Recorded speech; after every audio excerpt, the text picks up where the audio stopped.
pregunta que si es obligatorio celebrar la misa gnóstica. Pues hombre, como quiera que la iglesia gnóstica funciona para el pueblo y por el pueblo, es claro que se hace obligatorio celebrarla públicamente para el pueblo. Además, en la misa gnóstica hay incluidos sermones, como ustedes recordarán al asistir a cualquier ritual de misa gnóstica. En esos sermones el sacerdote está obligado a hablar en una forma muy sencilla para el pueblo. Pero que los sacerdotes no cometan el error de hablar en un lenguaje que el pobre pueblo no entienda. Si tienen ganas de hablar asuntos esotéricos elevados, que lo hagan en el círculo esotérico, que lo hagan en tercera cámara o en segunda, pero no ante el pueblo. Creo que el pueblo merece alguna consideración. Al pueblo se le debe hablar sin términos técnicos de ninguna especie, porque el pueblo no entiende tales términos. Se le debe hablar en un lenguaje muy simple, muy sencillo, al alcance de todos. Nunca se debe usar la tribuna para herir a alguien con la palabra. Jamás se debe tratar de ironizar o satirizar en alguna forma al auditorio, al pueblo, a los fieles. La palabra debe salir del corazón, no de los distintos agregados psíquicos que llevamos dentro. Con profundo dolor me doy cuenta que cuando alguien habla, la palabra sale desgraciadamente, no de las profundidades del ser, sino de entre el fondo de cualquier agregado psíquico inhumano. Si la palabra brotara exclusivamente de la esencia, no habría nada que objetar, sería pura, perfecta. Pero las gentes tienen los agregados psíquicos muy desarrollados. Así es que muchos sacerdotes gnósticos o directores de santuarios en general, cuando se dirigen a la Grey, lo hacen casi siempre con el propósito secreto de lanzar alguna ironía contra alguien, de humillar a alguien, de insultar a alguien, etc. Es decir, no nace la palabra de la esencia pura, no brota del ser, surge de entre cada botella, deviene de entre el fondo de algún yo, y por ello no es espontánea, no es pura, no produce un efecto creador. Por lo común, la palabra que los sacerdotes gnósticos pronuncian tiene origen entre las entrañas de tal o cual agregado psíquico, ya sea este de envidia, ya sea de ira, ya sea de amor propio, ya sea de orgullo, de egoísmo, de autosuficiencia, de autoimportancia, de engreimiento, de ambición, etcétera. Mas nunca con dolor veo que surja la palabra espontánea, brotada de entre las entrañas del ser. Y esto es lamentable. Cuando la palabra surge de entre las profundidades del ser, está llena de plenitud y de belleza interior. Mas cuando la palabra surge de entre las entrañas de tal o cual agregado psíquico, está condicionada por el mismo, no tiene elasticidad, no tiene ductibilidad, no goza de plenitud, no es íntegra y produce en el ambiente discordias, problemas de toda especie. Los devotos concurren al rito, concurren al nupcial para recibir un bálsamo de consuelo en su adolorido corazón. Mas si se le da a los devotos, en vez de miel, hiel, ¿qué alivio podrían tener? ¿Cómo haríamos para que progresara el movimiento gnóstico cristiano universal? Si proseguimos con esa conducta, esa tendencia que tienen unos y otros hermanos a reaccionar, me parece horripilante, absurda. No son dueños de sus propios procesos psicológicos. Si se les puya, reaccionan. Siempre reaccionan ante todo. No olviden ustedes que en el mundo vivimos y que hay 3 clases de alimento para uno.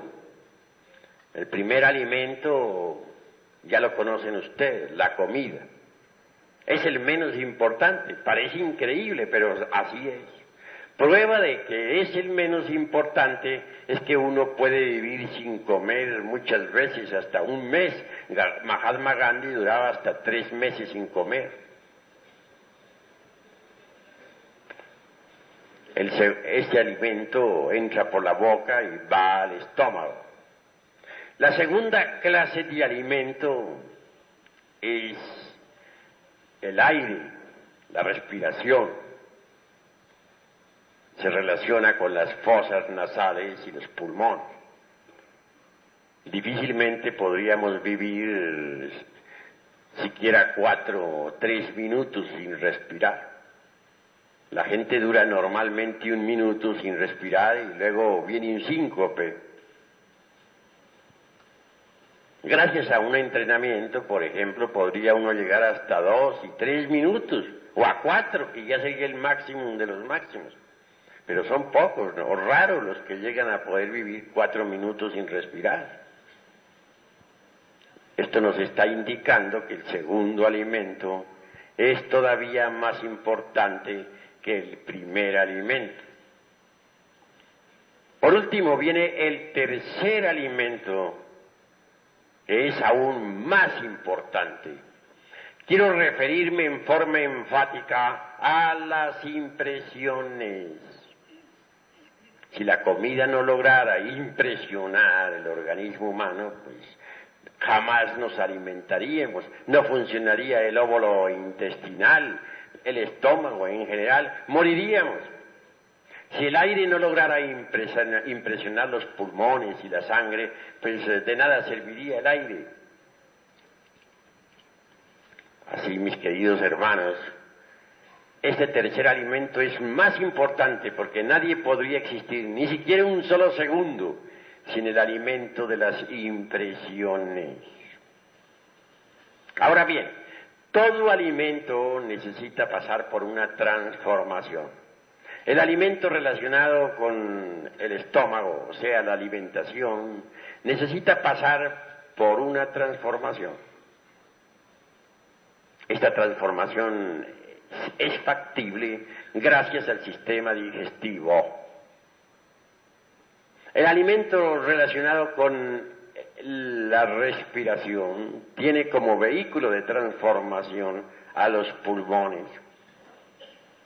Pero para el tercer tipo de alimento no hay un órgano especial.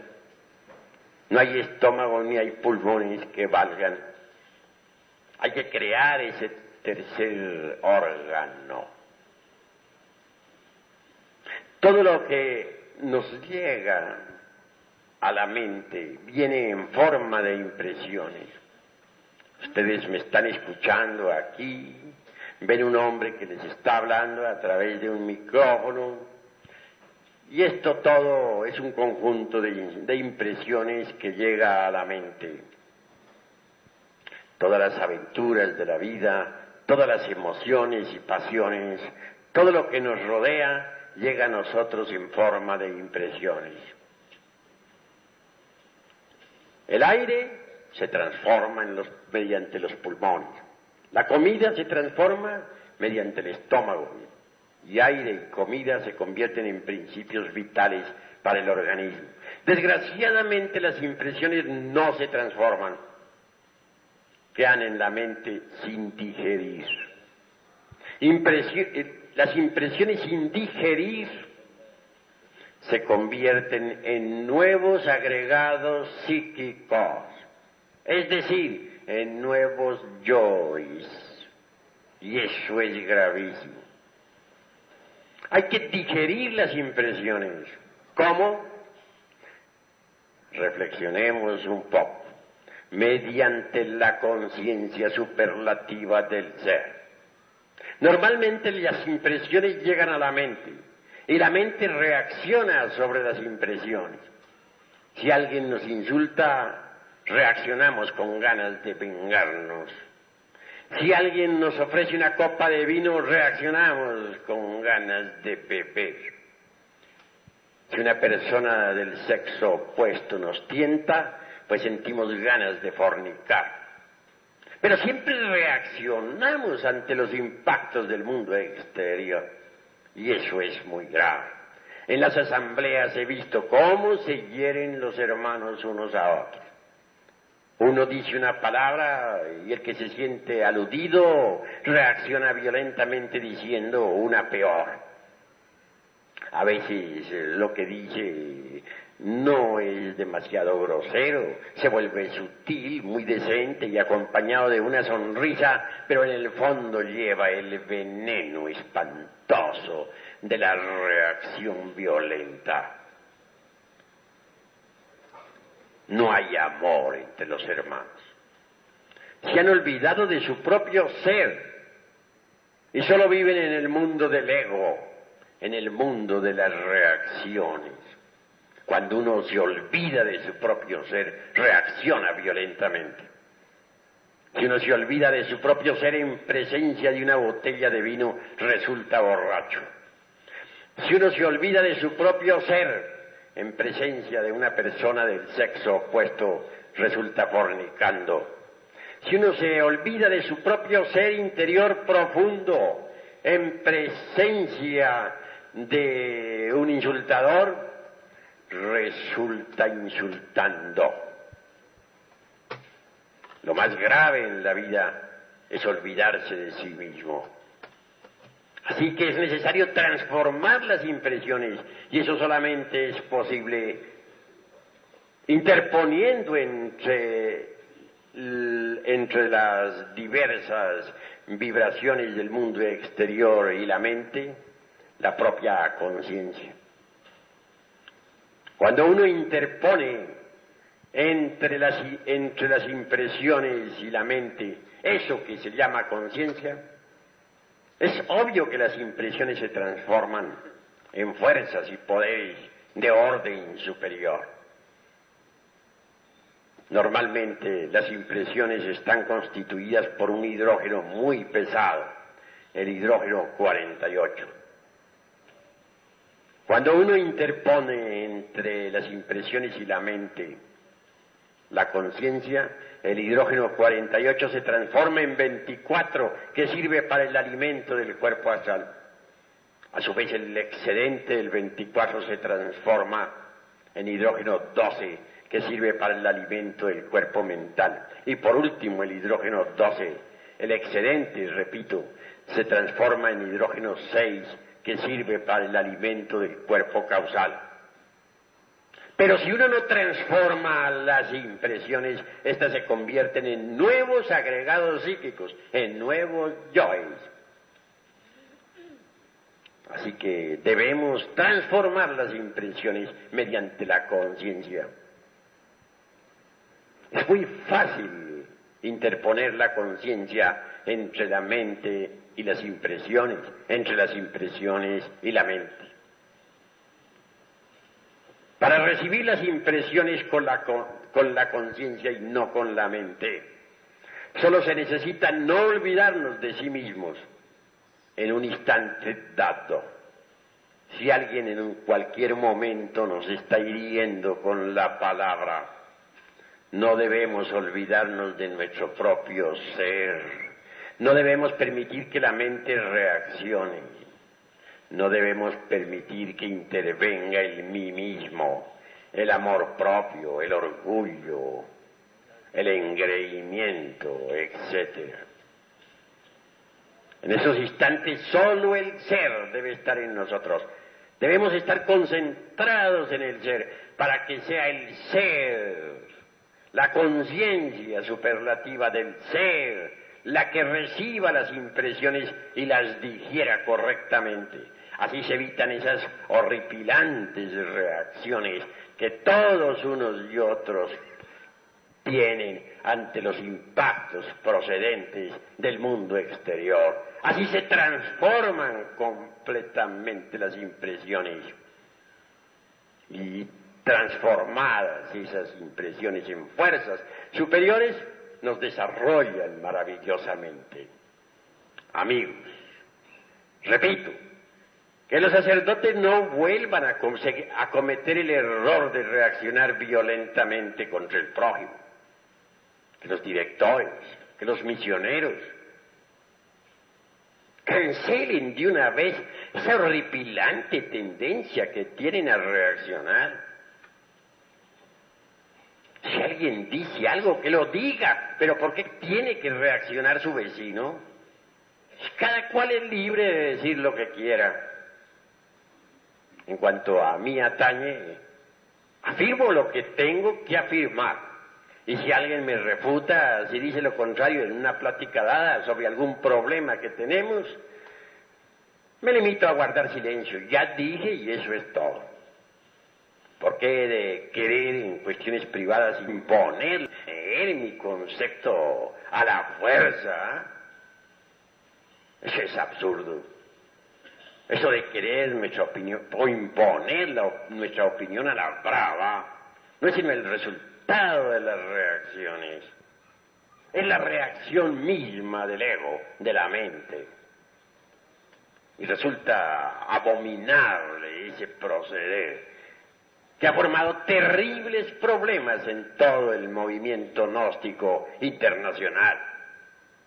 Por aquí, por allá y acullá se utiliza el púlpito para insultar, para herir, para agredir con la mente, con la palabra a otros.